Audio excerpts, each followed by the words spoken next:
Ayan po, nandito po kami sa bahay ni, etong iconic na bahay ni Tatay Digong. Kita nyo po Nako, ito lang po yan Ayan, syempre dito Banateros Brothers. Iconic na bahay ni Banat Bay at Boss Dada TV.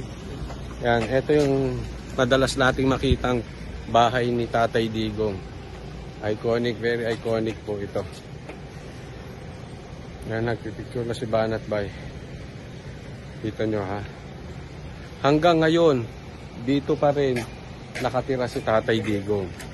Hanggang ngayon po, totoo po yan. Ayan ang sinasabi nila na talagang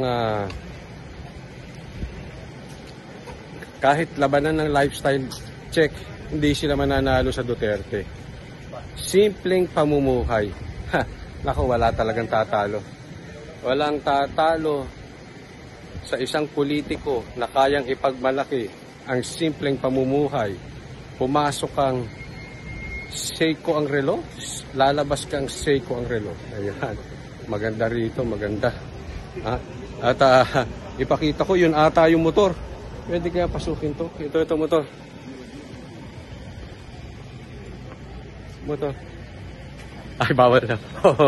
Makulit siguro to. Sapatos. Ayan.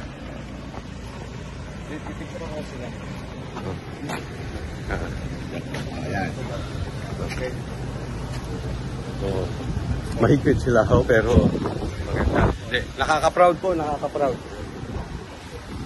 Oo, grabe. Yun. At kani-kanina lang ay kausap namin si Mayor Baste. At yun nga, kinonfirm. Tinanong namin, si Tatay Digong saan ba umuwi? Doon pa rin. Sige, pa-picture kami. Pa-picture din ako. Picture mo ako.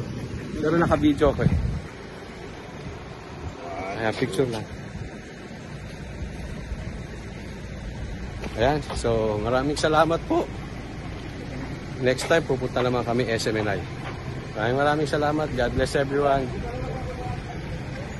Banateros Brothers.